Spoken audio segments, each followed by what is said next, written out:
The moment I saw that message, my heart shattered into 1,000 jagged pieces. Mom, please don't come. You bring bad energy to this trip. I had spent months saving every penny to surprise my whole family with a New Year's getaway to the Catskills, and now I was being cast aside like a shadow no one wanted to see. Today, I'm going to tell you something I never thought I would share. And if for even a second this feels familiar, I only ask that you like this video and subscribe. It will help me keep opening my heart.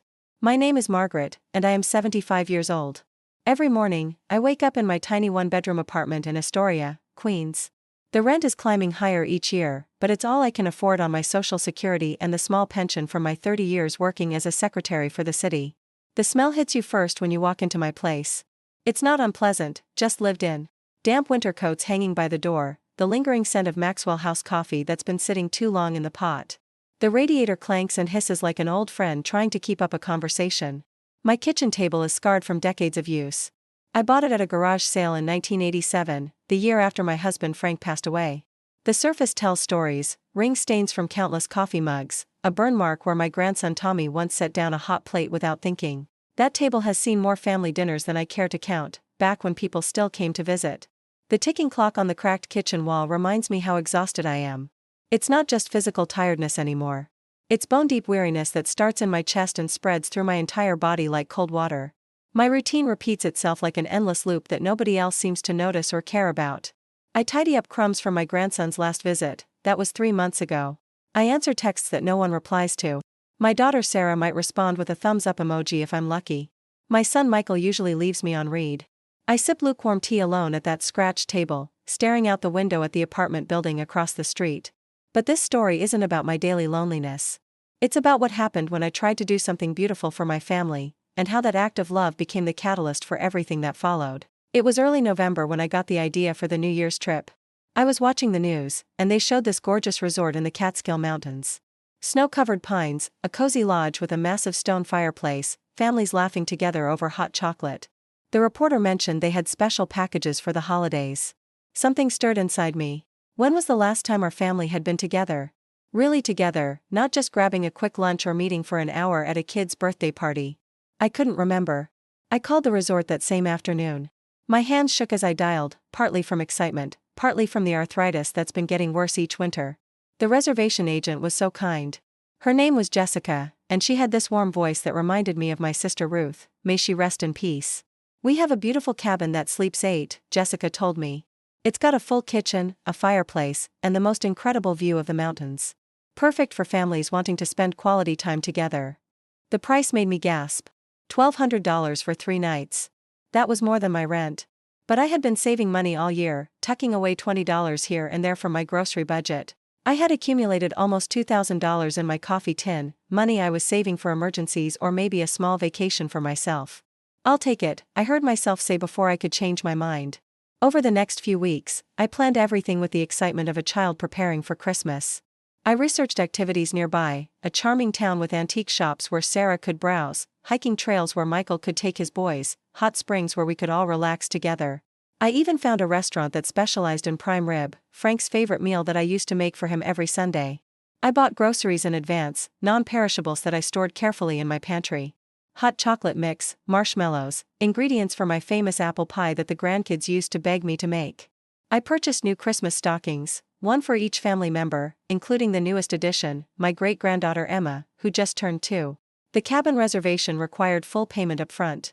I remember walking to the bank, taking out nearly all of my savings in cash. The teller, an older gentleman with kind eyes, counted out the bills slowly. "Special occasion?" he asked. "Family reunion," I said, and my voice filled with such hope that it surprised even me. I planned the surprise reveal carefully.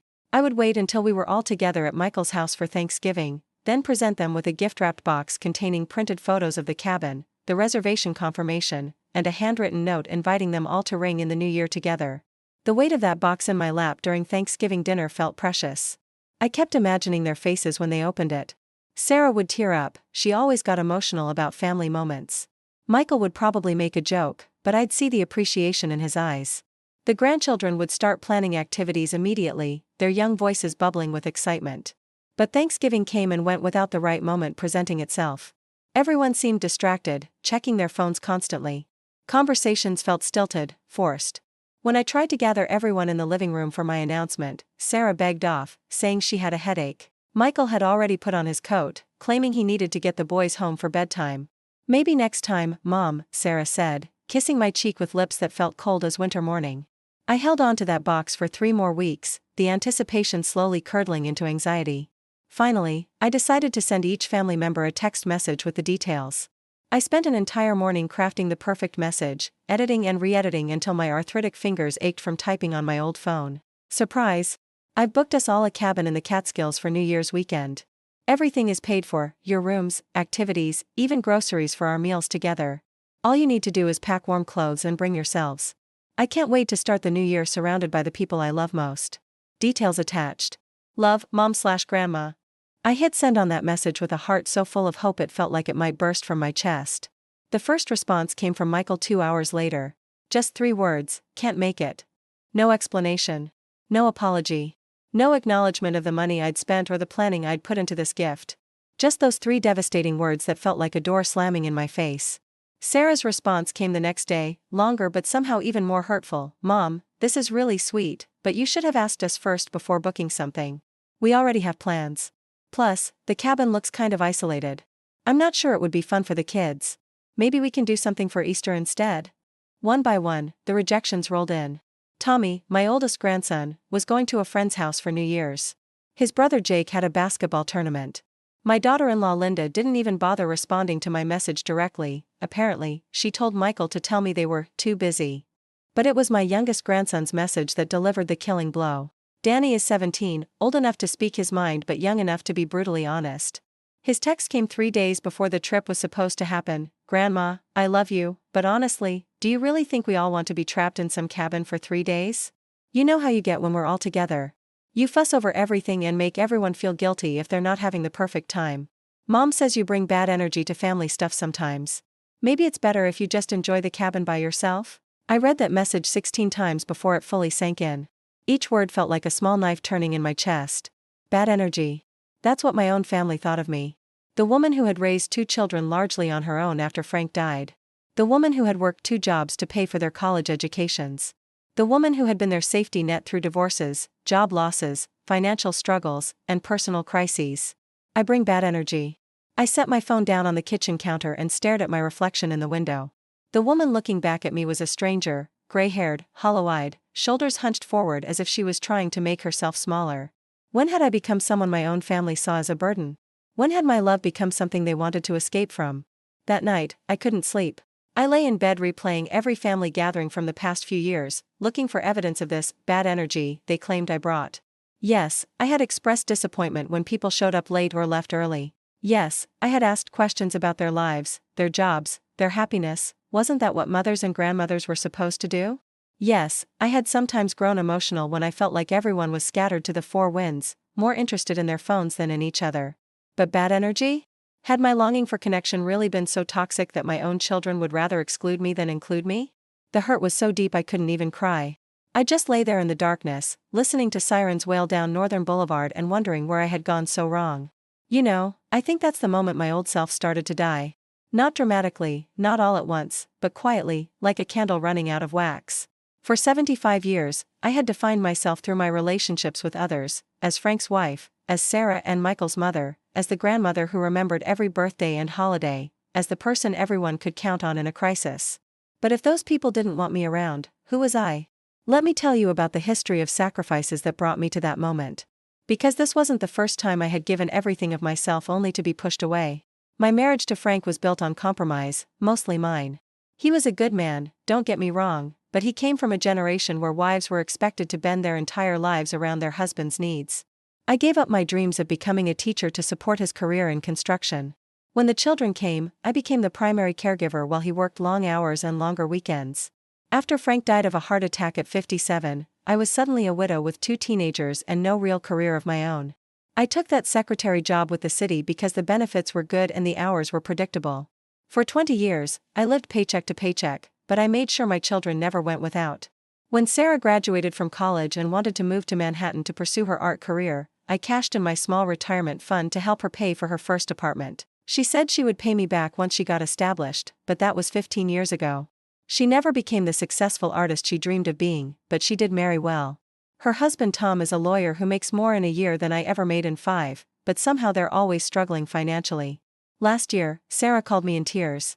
They were 2 months behind on their mortgage and facing foreclosure. Tom had made some bad investments, lost money in cryptocurrency that everyone thought was going to make them rich. They needed $8,000 immediately. I didn't have $8,000. But I had my emergency savings, about $4,000, and I took out a personal loan for the rest.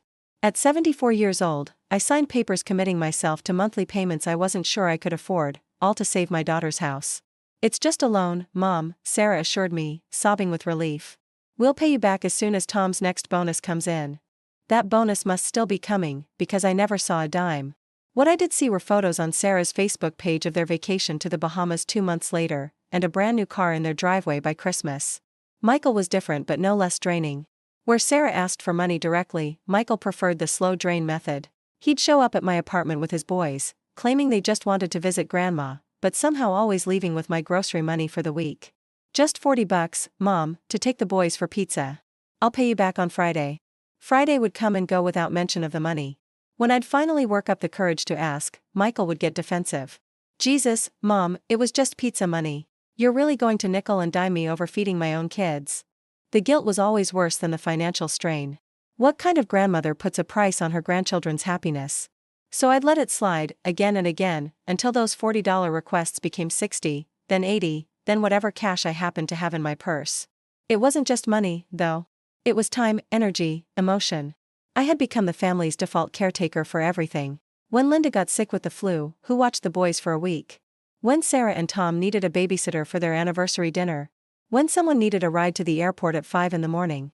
I said yes to everything, because what else was I supposed to do? These were my children, my grandchildren. Love isn't supposed to come with conditions, right?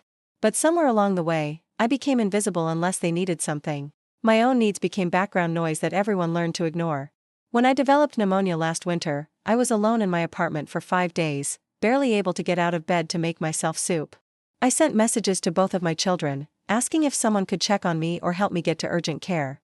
Michael texted back, "Sorry Mom, boys have basketball practice all week. Can you take an Uber?" Sarah didn't respond at all until 3 days later. "Oh no. Are you feeling better? I was so busy with work I didn't see your message." I ended up calling 911 when my fever hit 103. The EMTs who came to my apartment were kinder to me in those 30 minutes than my children had been in months. The younger one, a man about Michael's age, held my hand while they took my vitals. "Do you have family we should call?" he asked. I looked up at his concerned face and lied. "They're all out of town," I said, because the truth was too shameful to admit. 3 days in the hospital, and not one visitor. Not one flower arrangement. Not one phone call that wasn't me calling them to let them know where I was. You know what's strange? I wasn't even angry about it then. I made excuses for them. Sarah was going through a rough patch at work. Michael was overwhelmed with the boys' schedules. They were all dealing with their own problems. How could I expect them to drop everything for my pneumonia? I had become so trained to minimize my own needs that even a serious illness felt like an inconvenience I should apologize for. But the New Year's cabin rejection was different. It wasn't about me asking for something, it was about me trying to give something, and being told that my gift, my presence, my very existence in their lives was unwanted. The morning after Danny's brutal text message, I sat at my kitchen table with a cup of coffee that had gone cold hours ago. My phone lay silent next to me. No follow-up messages. No apologies. No one reaching out to soften the blow or explain things differently. The silence felt like a verdict. I opened my laptop, an ancient Dell that Frank bought me in 2010, and pulled up my bank account. The cabin reservation couldn't be refunded, but I could still cancel the extra activities I'd booked. The horseback riding. The guided tour of the historic town. The special New Year's Eve dinner at the fancy restaurant. As I clicked cancel on each reservation, something inside me started to crack open. Not break, crack open, like an eggshell that's been tapped from the inside. I had spent my entire adult life being the giver, the helper, the one who showed up. I had measured my worth by how useful I was to other people, how much I could provide, how many problems I could solve. I had confused being needed with being loved. But Danny's message had made something crystal clear: they didn't need me anymore. In fact, they actively preferred my absence to my presence. So who was I, if I wasn't needed? That question followed me around my apartment for the rest of the day. It whispered to me as I folded laundry that would only be worn by me. It echoed in the silence when I called my sister's number, forgetting again that Ruth had been dead for 3 years. It stared back at me from every family photo on my mantelpiece. I picked up a picture from last Christmas, the whole family gathered around Michael's tree, everyone smiling for the camera. I studied my own face in the photo. I was standing slightly apart from the group, one hand reaching toward my grandson's shoulder in a gesture that suddenly looked desperate rather than loving. Had I always been outside the circle, reaching in? Had I been so busy trying to hold everyone together that I'd never noticed they'd already moved on without me? That night, something unprecedented happened. For the first time in decades, I didn't call anyone. I didn't send any goodnight text messages. I didn't check in to see how everyone's day had gone. I just sat in my armchair, wrapped in the quilt my mother made me 40 years ago, and listened to the sounds of my own breathing. The silence felt strange at first. I kept reaching for my phone out of habit, then setting it down again. But gradually, the quiet began to feel less empty and more spacious. Like I was finally alone with myself after years of living as an extension of other people's lives. I made myself a proper dinner that night, not just a sandwich or leftover soup, but a real meal. Broiled chicken breast with herbs, roasted vegetables, a small glass of the wine I'd been saving for a special occasion. I set my table with my good dishes, the ones I usually reserved for company that rarely came. As I ate, I thought about the last time I'd done something purely for my own enjoyment. The answer was disturbing, I couldn't remember. When had I stopped being Margaret the person and become Margaret the resource? The next morning brought a surprise. Sarah called me, which was unusual. She almost never called, everything was texts or Facebook messages these days. "Hi Mom," she said, but her voice had that careful tone she used when she wanted something. "How are you feeling about the whole cabin thing? I hope you're not too disappointed." I sat down slowly. "I'm fine," I heard myself say, which wasn't true but had become my automatic response to that question. "Good, good. Listen, I was thinking, since you already paid for the cabin and it's non-refundable anyway, maybe you could still use it? Like a little retreat for yourself? You're always saying you never get a chance to relax." There was something in her voice, a false brightness that made my skin crawl. "That's thoughtful of you to suggest," I said carefully. "And actually, since you're not using the money you budgeted for all of us, Tom and I were wondering if you might be able to help us out with something. Emma needs new car seats, and the good ones are so expensive. Plus, my car needs some repair work done before winter gets worse." There it was. The real reason for the call. I stared at the coffee stain on my kitchen table, the one that had been there so long it was like part of the wood grain. "How much do you need, Sarah?" "Well, the car seats are about $300, and the mechanic said the repairs would be around $800. So maybe $1,100? I know it sounds like a lot, but you know we wouldn't ask if we weren't desperate. $1,100. Almost the entire cost of the cabin they'd refused to stay in with me. Something stirred in my chest, a feeling I didn't recognize at first. It took me a moment to identify it as anger. Not the quick flash of irritation I sometimes felt when someone cut me off in traffic, but deep, cold, steady anger that seemed to fill my entire torso. "I'll think about it," I said. Sarah's voice immediately brightened. "Oh, thank you Mom. I knew we could count on you. You're the best. I'll send you the information about the car seats so you can see exactly what Emma needs." After she hung up, I sat holding the phone, feeling like I'd just been hit by a truck. The audacity was breathtaking. They didn't want to spend time with me, but they still expected me to bankroll their lives. I thought about Emma, my beautiful great-granddaughter with her curly hair and gap-toothed smile. Of course I wanted her to be safe in the car. Of course I cared about her having proper equipment. But something about this request felt different from my usual eagerness to help. Maybe it was the timing. Maybe it was Sarah's casual dismissal of the cabin followed immediately by her request for money. Maybe it was the growing understanding that my family's love seemed to have a price tag attached. I didn't send the money that day. Or the next day. For the first time in my adult life, I let a family member's request sit unanswered while I thought about what I really wanted to do. On the third day, Sarah called again. This time, the sweetness in her voice was strained. "Mom? I sent you those links about the car seats, but I haven't heard back from you. Is everything okay?" "Everything's fine," I said. "I'm still thinking about it." There was a pause. "Thinking about what?" "Whether you want to help keep your great-granddaughter safe." The guilt was automatic, programmed into me after decades of training. But this time, I noticed it happening. I could feel Sarah pushing my buttons, using Emma as leverage to get what she wanted. "Sarah," I said quietly, "when was the last time you called me just to talk? Not to ask for money or help with something, but just to talk." Another pause, longer this time. What do you mean? We talk all the time." "No, we don't. You call me when you need something, and I give it to you. That's not the same as talking." Her voice got defensive. "Mom, what's gotten into you? You're acting really strange lately. First you booked this random cabin trip without asking anyone, and now you're being weird about helping with Emma's car seat. Is this because we couldn't make the New Year's trip? Because I explained that we already had plans. I looked out my kitchen window at the building across the street. Mrs. Rodriguez was hanging laundry on her fire escape, just like she did every Tuesday morning. Her movements were efficient, purposeful. She knew exactly what she was doing and why she was doing it. When was the last time I had felt that clear about anything? I'm not being weird, Sarah. I'm just tired. Tired of what? The question hung in the air. I could tell her I was tired of being taken for granted. Tired of being invisible unless someone needed cash. Tired of measuring my worth by how much I could give away. Tired of apologizing for existing. But I wasn't ready for that conversation yet. The anger in my chest was still too new, too foreign. I needed to understand it myself before I could explain it to anyone else. Just tired, I said. I need to go. That conversation planted a seeds of something I'd never experienced before, the possibility of saying no. It sounds simple, doesn't it? One little word. 2 letters. But for me, no had been trained out of my vocabulary decades ago. Good mothers don't say no to their children's needs. Loving grandmothers don't put their own comfort before their family's well-being. But what if I'd been wrong about that? What if saying yes to everything had actually made me less valuable, not more? What if my constant availability had taught them that my time, money, and energy were infinite resources they could tap without consequence? The questions multiplied like flowers in my mind over the coming days. I found myself paying attention to conversations differently, noticing patterns I'd never seen before. Michael called that Friday night, ostensibly to check in. But within 5 minutes, he was complaining about Linda's spending habits and hinting that money was tight with Christmas coming up. When I didn't immediately offer to help, he seemed genuinely confused. So anyway, he said, after a lengthy description of their financial stress, what are you up to this weekend? I might go to a movie, I said. It was a lie, I hadn't been to a movie theater in years, but I wanted to see how he'd respond. Oh, that's nice, Mom. Hey, if you're not doing anything important, could you maybe watch The Boys Saturday night?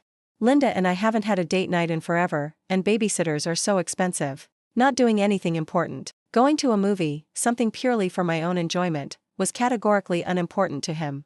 I can't, I said, my voice barely above a whisper. Silence. You can't? Why not? I have plans. What plans? You just said you might go to a movie. You could go Sunday instead.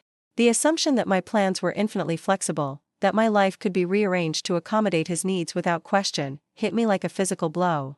I can't watch The Boys on Saturday, I repeated, my voice a little stronger this time. Michael's tone shifted, became sharp. Fine, Mom.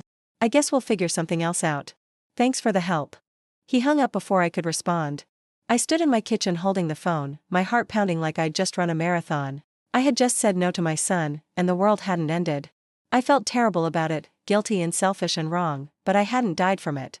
That Saturday, I actually did go to a movie. I took the subway into Manhattan and bought a ticket to a romantic comedy I'd seen advertised on TV. The theater was mostly empty in the afternoon, just me and a few other solo moviegoers scattered throughout the seats. I bought myself a small popcorn and a Diet Coke, found a seat in the middle section, and turned off my phone. For 2 hours, I disappeared into someone else's story. I laughed out loud at the funny parts. I teared up during the romantic scenes. I existed entirely in the moment, with no one needing anything from me.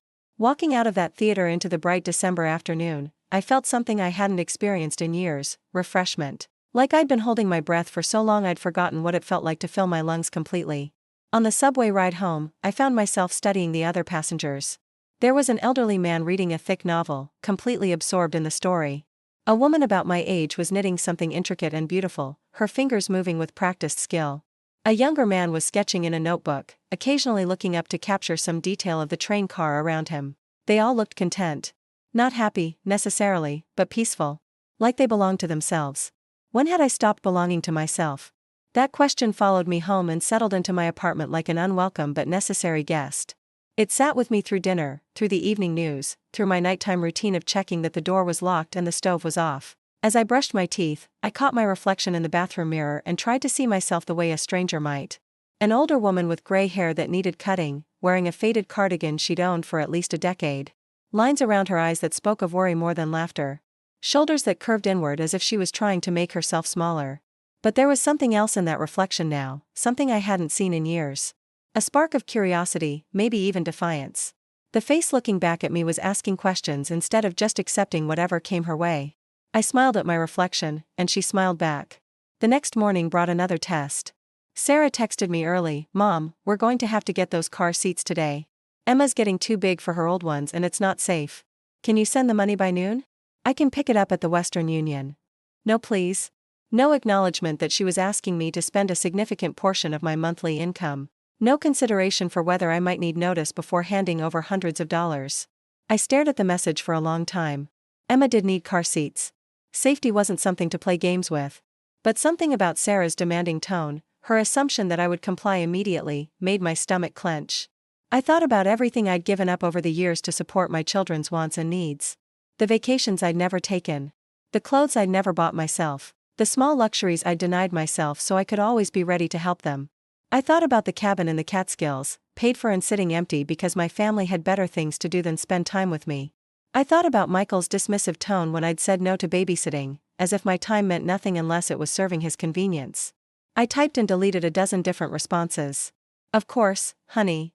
Let me think about it. Can we talk about this first?" Finally, I settled on something I'd never sent before. "I can't help with this right now." The response came back within minutes. "What do you mean you can't help?" "It's for Emma's safety, Mom." "Are you seriously going to risk your great-granddaughter's safety over a few $100s?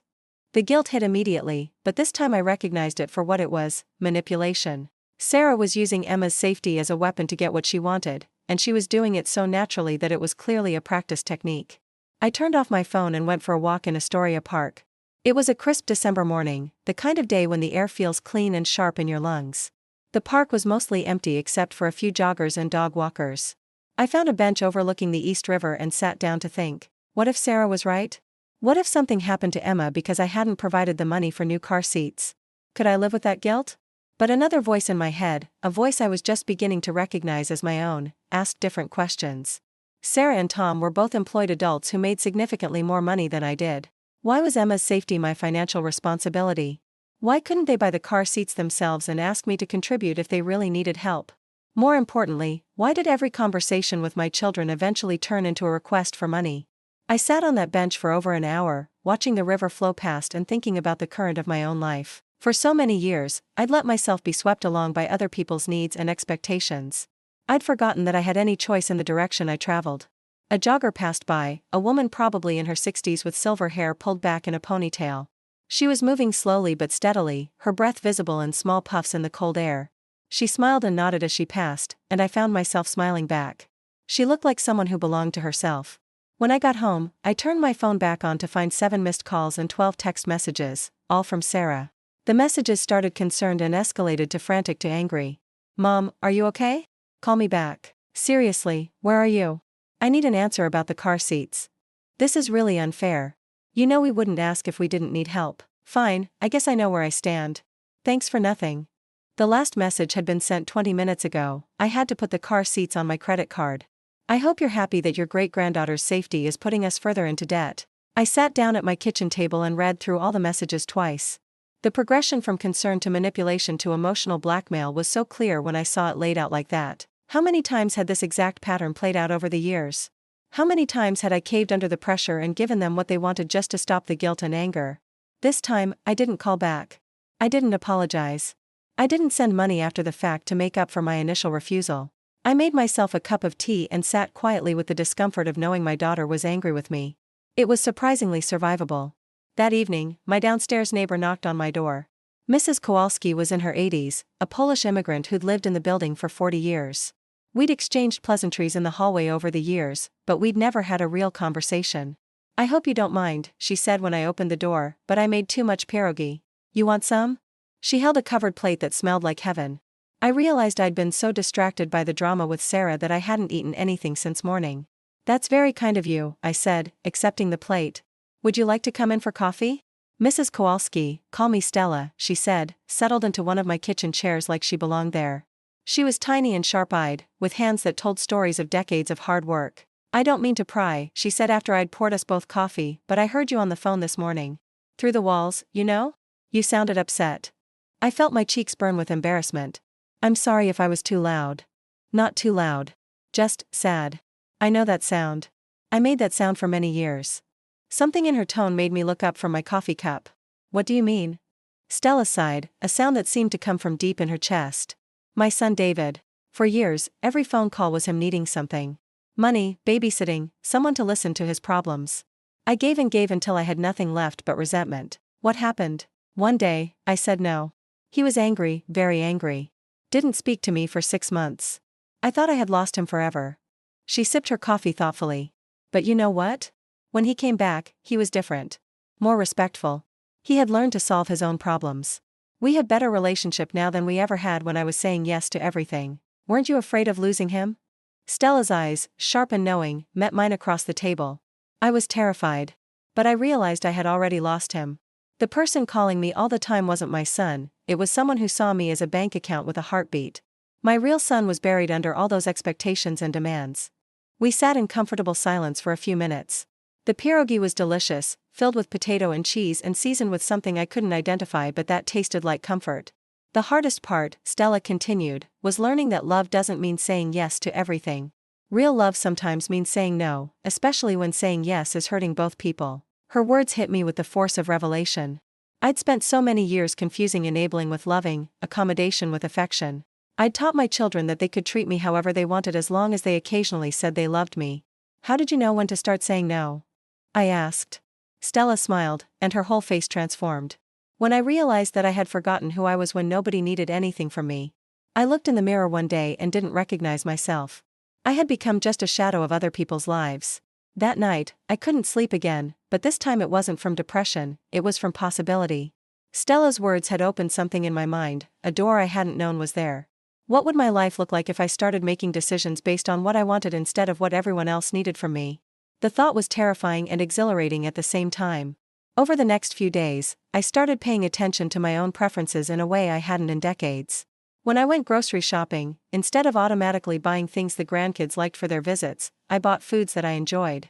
When I turned on the TV, I watched programs I was interested in instead of leaving it on the news because it felt neutral. Small changes, but they felt revolutionary. Sarah didn't call for a week, which was both a relief and a source of anxiety. Part of me wanted to reach out, to smooth things over, to return to our familiar pattern of conflict and reconciliation. But another part of me, the part that was growing stronger each day, wanted to see what would happen if I just waited. What happened was that she eventually called me. Mom? Her voice was smaller than usual, less demanding. Hi, Sarah. I wanted to apologize for those messages I sent last week. I was stressed about money and I took it out on you. That wasn't fair. I almost immediately accepted the apology and told her it was fine, that I understood, that we all say things we don't mean when we're stressed. The words were right there, waiting to tumble out and restore our comfortable dysfunction. Instead, I heard myself say, "Thank you for apologizing." Silence. She was clearly waiting for more, for me to apologize too, to explain my behavior, to make it easy for her. The thing is, I continued, surprising myself, I don't think you were just stressed.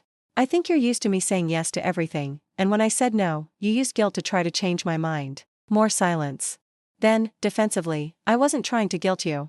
I was just explaining why we needed help. Sarah, you told me I was risking Emma's safety over a few $100s. Those few $100s are a significant portion of my monthly income. You and Tom both have jobs. I'm on a fixed income. Yet you automatically assumed that Emma's car seats were my responsibility. But you're always helping us. I thought. I mean, you've never said no before. That's the problem. I've never said no before, and you've all learned to expect that I never will. But I'm tired, Sarah. I'm tired of being seen as a resource instead of a person. I could hear her crying quietly on the other end of the line. Mom, you know I love you. You know you're not just a resource to me. Do I know that? When was the last time you called me just to talk? When was the last time you asked how I was doing and then actually listened to the answer? When was the last time you considered what I might want before asking me for something? The questions hung in the air between us. We both knew the answers. I don't want to lose you, Sarah whispered. You're not going to lose me. But our relationship needs to change. I need to be more than your emergency fund. I need to be your mother, not your banker. We talked for another hour, more honestly than we had in years. Sarah was defensive at first, then confused, then gradually something approaching understanding. She didn't like what I was saying, but she couldn't deny the truth of it. So what does this mean? She asked finally. Are you just never going to help us again? It means I need time to think about what kind of help is actually helpful, and what kind just keeps you from learning to solve your own problems. It means I need to consider my own needs before I automatically say yes to yours. And it means you need to find other solutions to your problems instead of always turning to me first. After we hung up, I felt wrung out but oddly hopeful.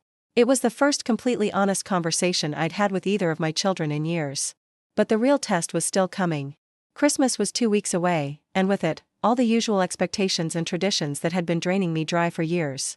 Every Christmas, I hosted dinner at my apartment. My tiny space somehow accommodated 12 to 15 people, with card tables set up in the living room and children eating on the floor.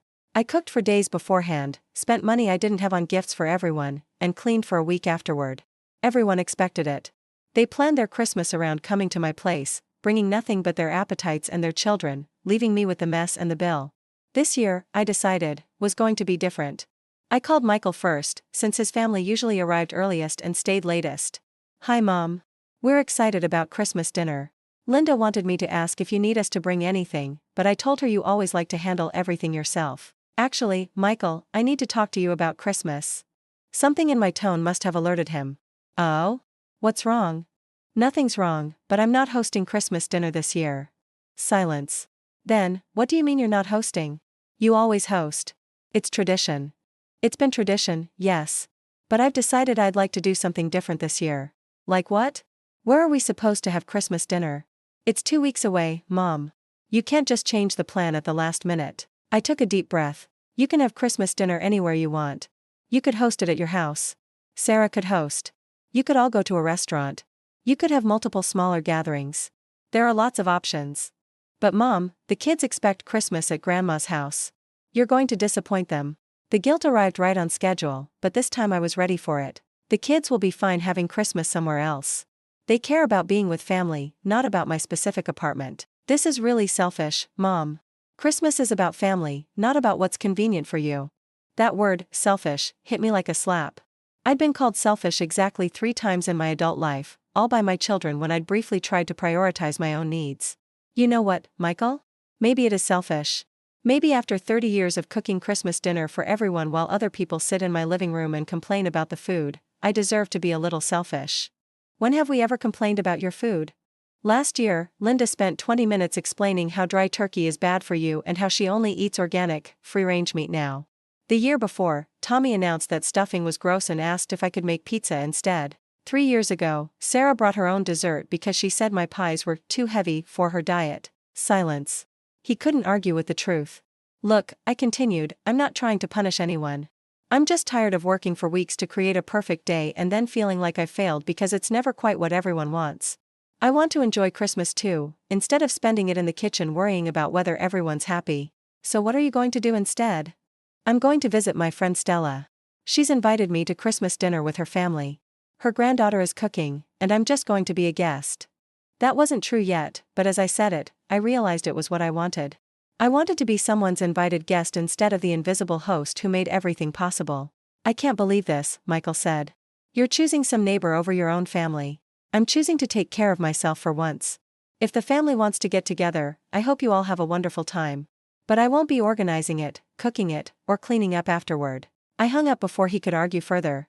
Sarah's reaction was similar but more emotional. She cried, accused me of ruining Christmas, and predicted that the children would be traumatized by the change in routine. "Where am I supposed to host 15 people, she wailed. "My house isn't big enough." "Then don't host 15 people. Have a smaller gathering. Or ask people to contribute food and help. Or celebrate on a different day. There are lots of solutions if you think about it. But I don't know how to cook for that many people." "You always handled the food." "I learned by doing it. So can you." "This is really unfair, Mom. You're putting all this responsibility on us at the last minute." I almost laughed. "Sarah, I've been taking responsibility for Christmas for 30 years. 1 year of figuring it out yourselves won't kill you." The conversation ended with Sarah hanging up on me, but I felt lighter than I had in weeks. That afternoon, I walked downstairs and knocked on Stella's door. "Margaret," she said, smiling warmly. Come in, come in. I was just making tea." Her apartment was the mirror image of mine but felt completely different.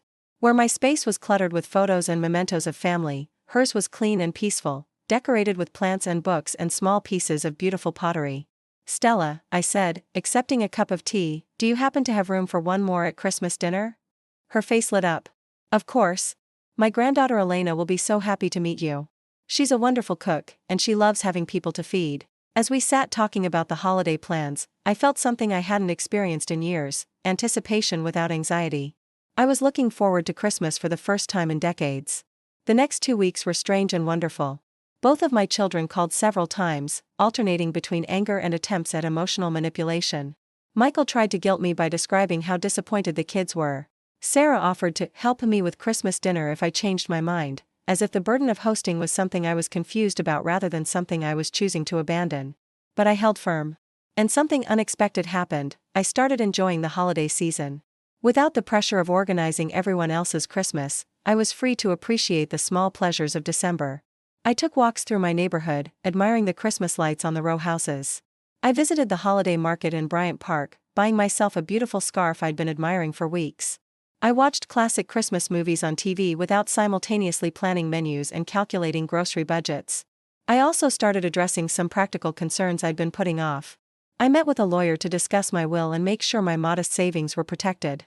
I learned about financial planning for seniors and discovered resources I didn't know existed. Most importantly, I opened my own savings account that my children didn't know about.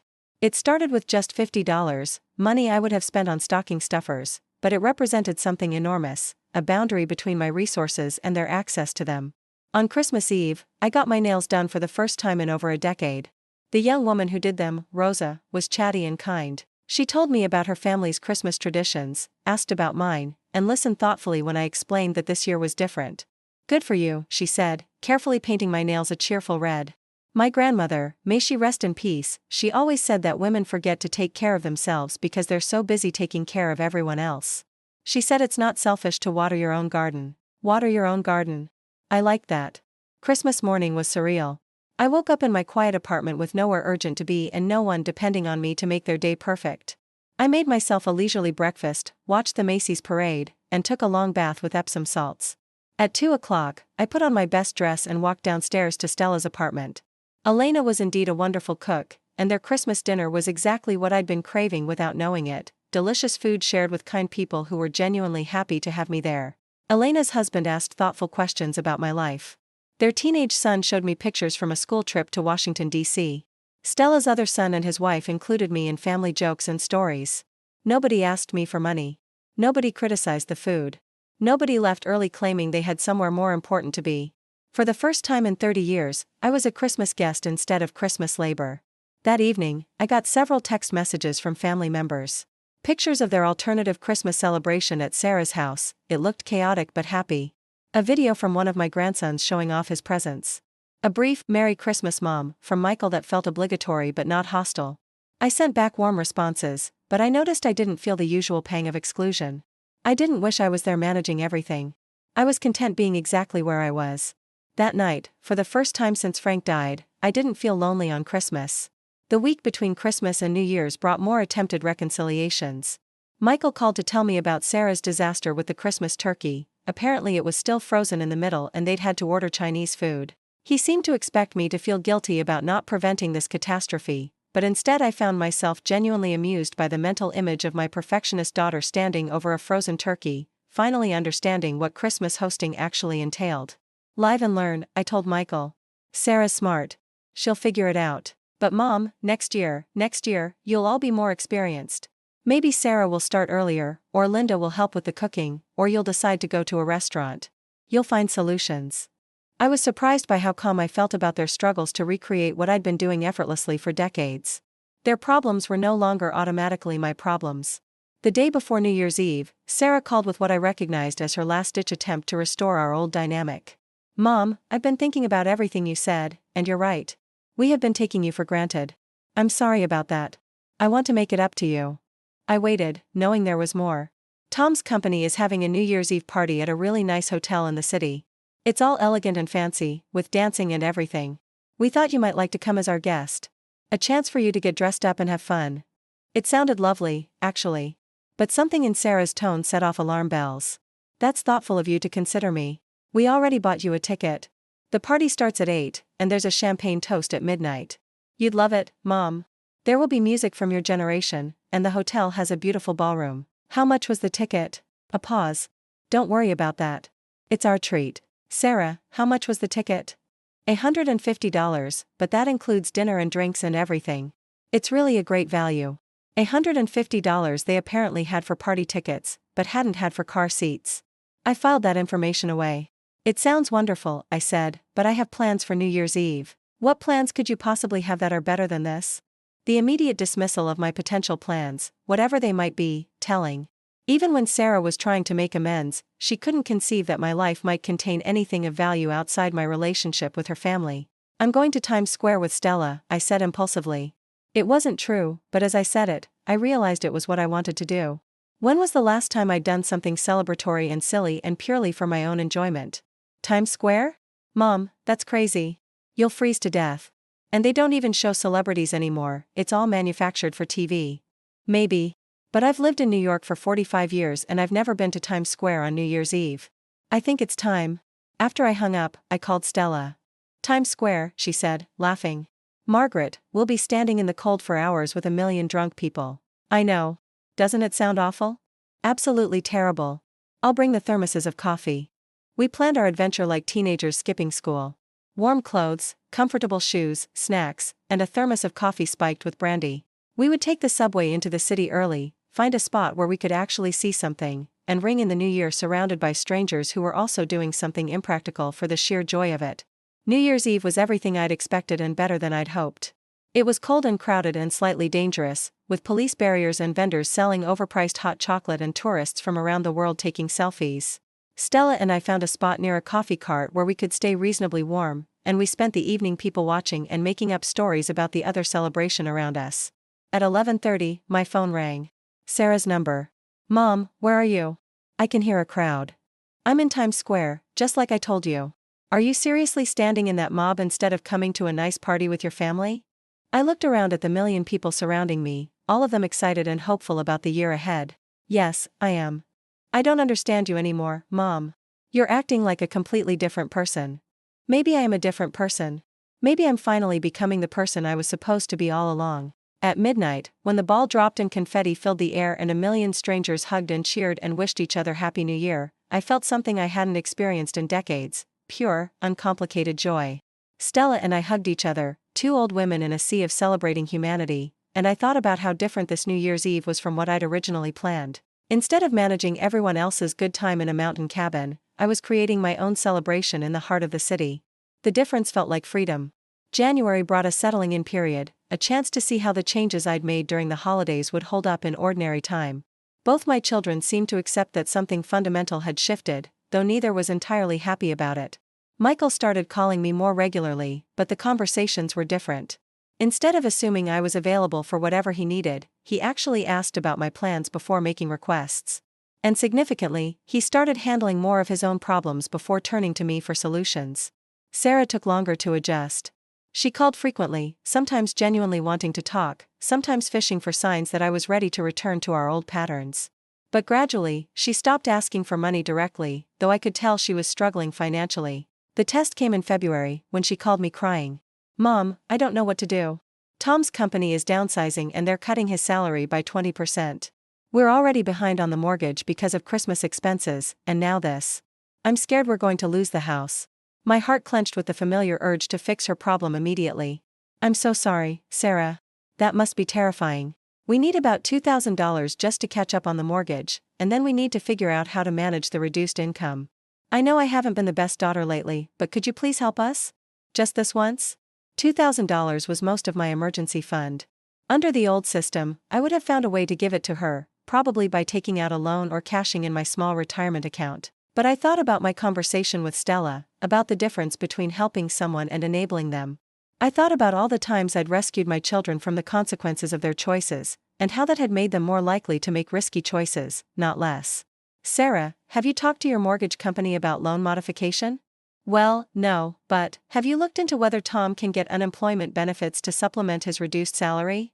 We haven't had time to. Have you considered getting a part-time job yourself, or selling anything you don't need, or asking Tom's family for help? Silence. Then, defensively, why would I do all that when you could just help us? And there it was.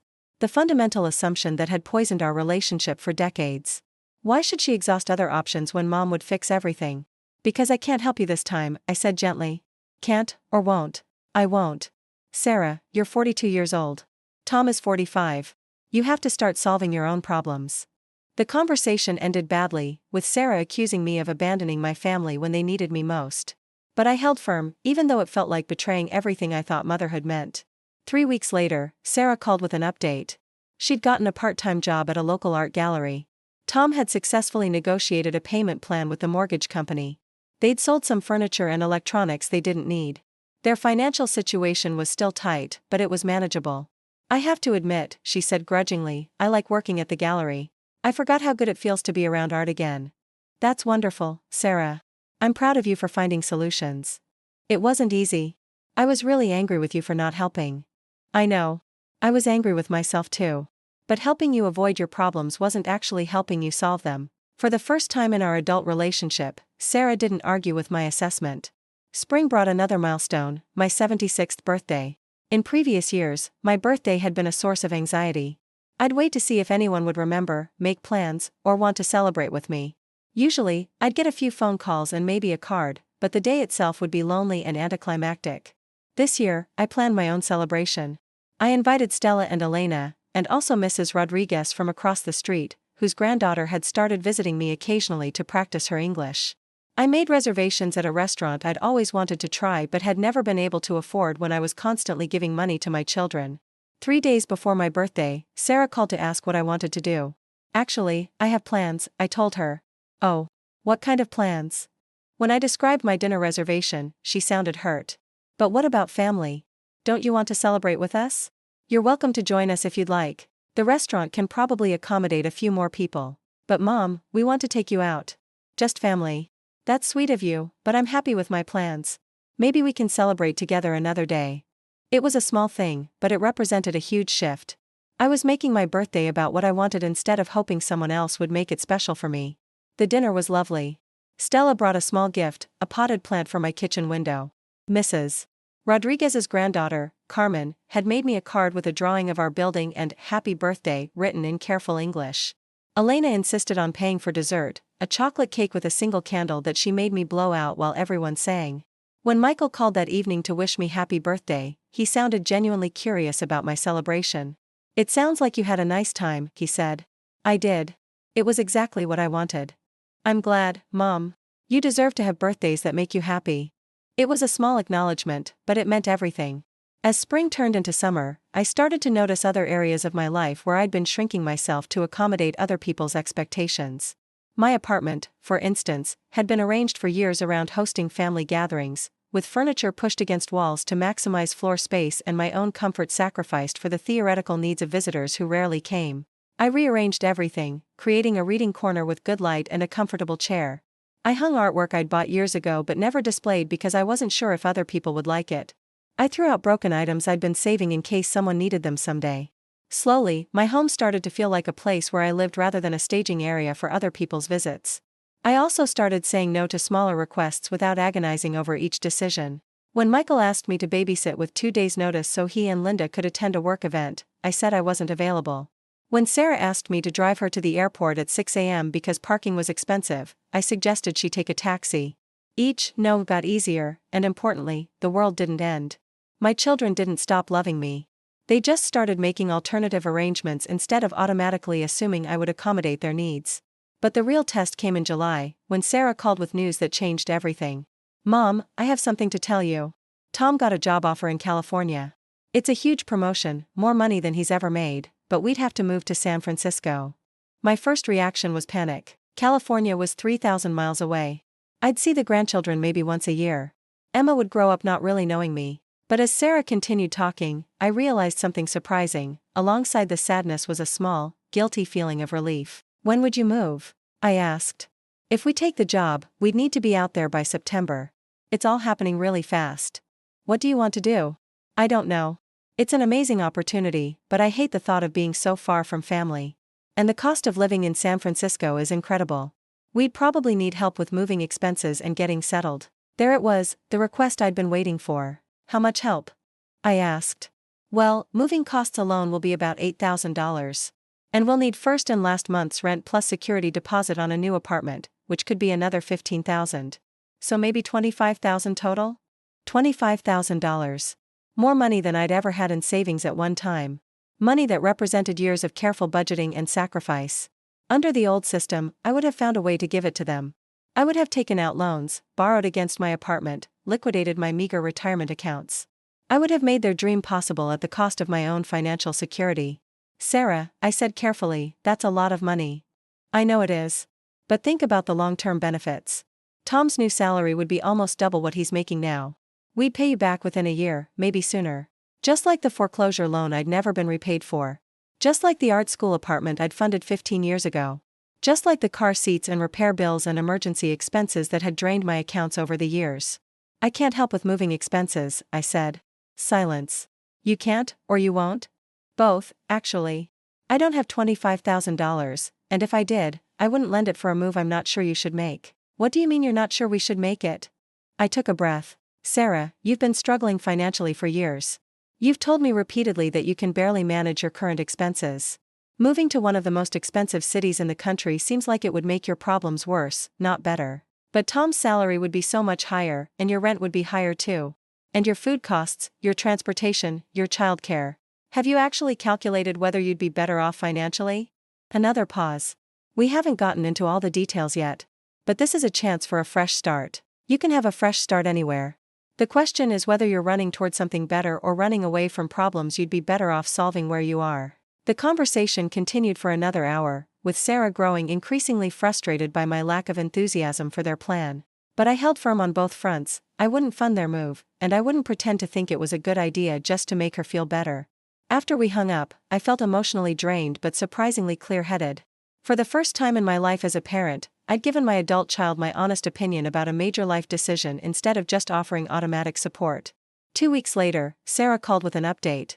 After researching the actual cost of living in San Francisco and running the numbers carefully, she and Tom had decided to decline the job offer. Tom had instead negotiated a raise and more flexible working conditions with his current employer. I have to admit, she said, you were right about the money. We would have been even more financially stressed out there, even with the higher salary. I'm proud of you for doing the research and making a thoughtful decision. It wasn't easy. I really wanted that fresh start. You can still have a fresh start. Just make it where you are.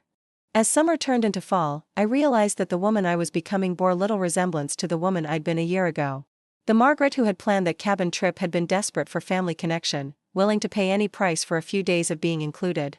She had measured her worth by how useful she was to other people. This Margaret was learning to find connection in places that didn't require her to empty her bank account or exhaust her spirit.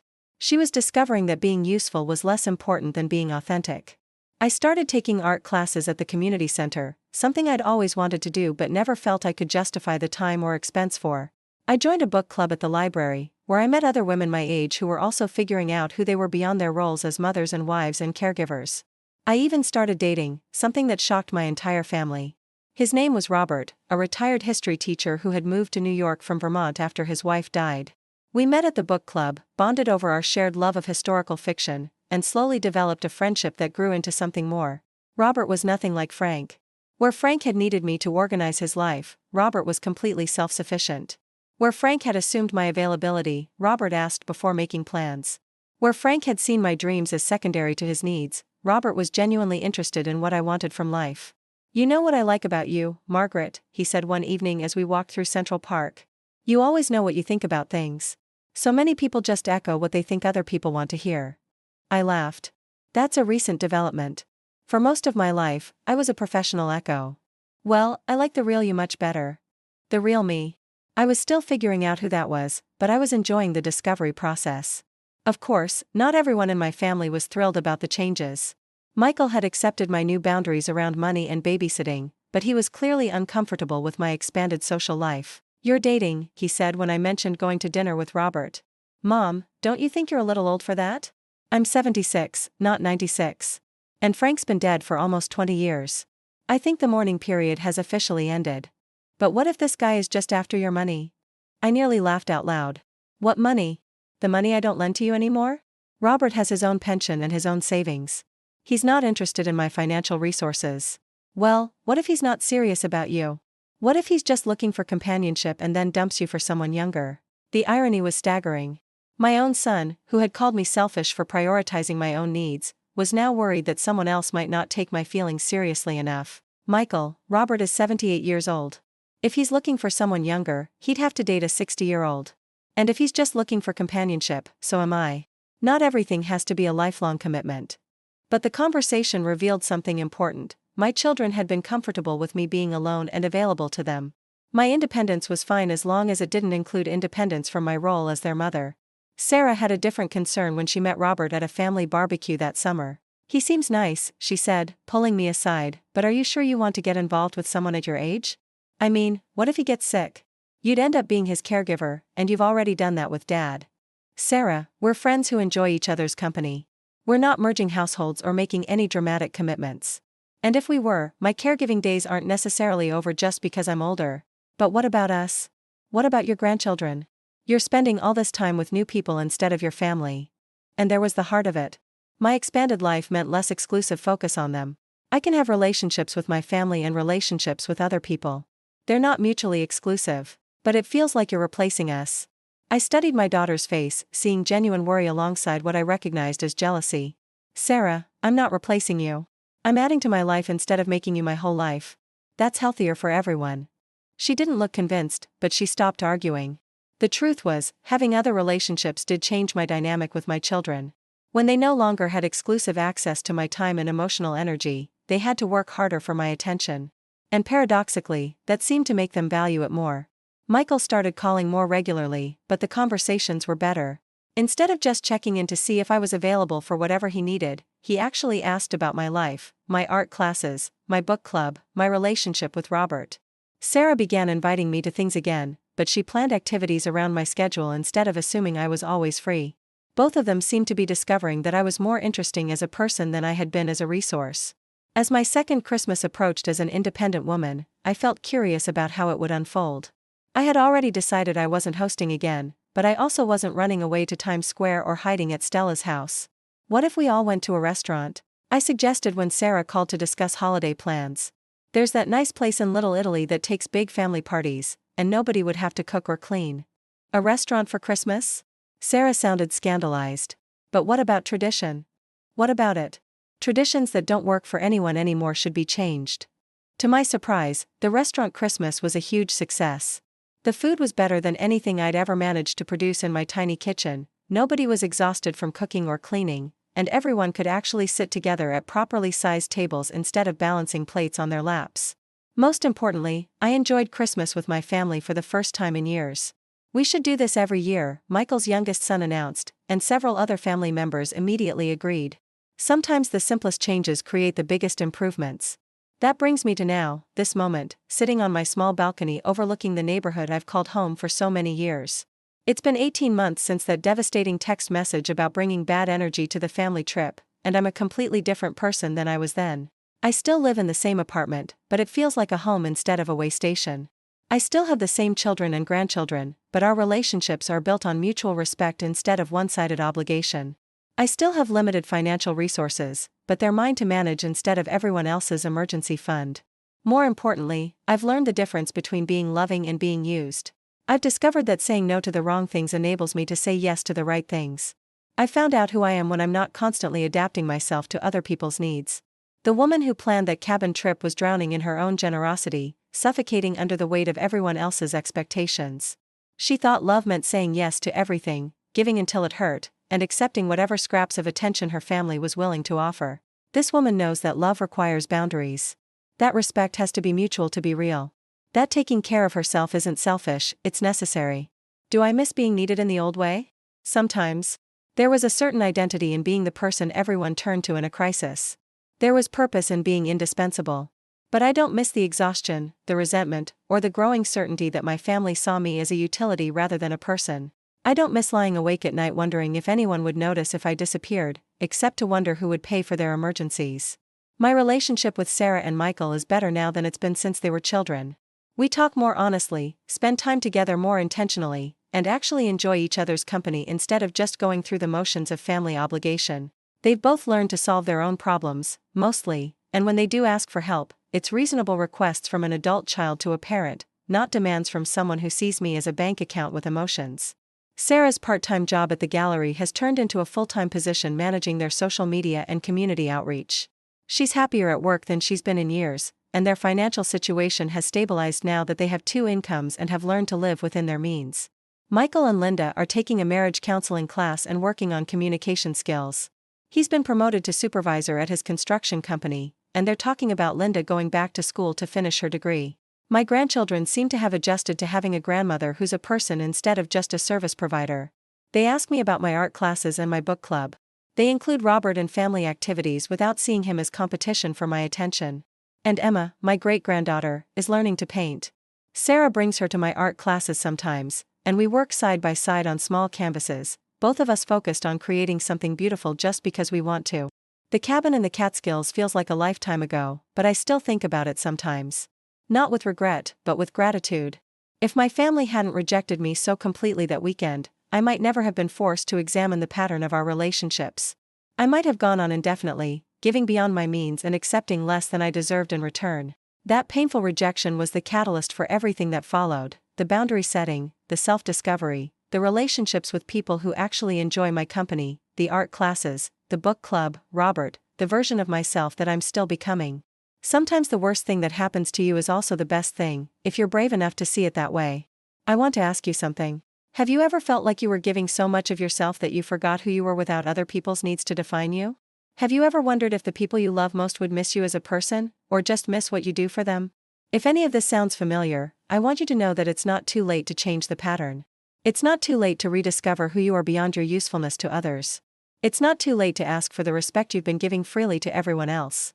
It's scary at first. People don't like it when you stop being who they need you to be and start being who you really are.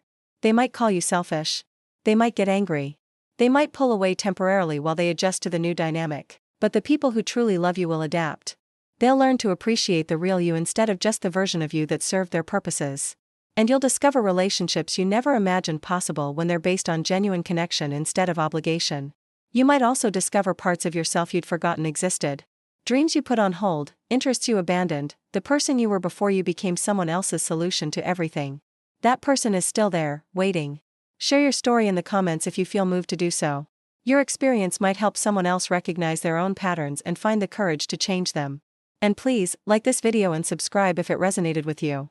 These stories matter. They help us feel less alone in our struggles and more hopeful about our capacity for transformation. Because if my heart can open again after all those years of being taken for granted, if I can learn to value myself after decades of being valued mainly for what I could provide, if I can find joy and love and purpose at 76 years old, then there's hope for anyone. The best chapters of your story might still be unwritten. Don't let anyone else hold the pen.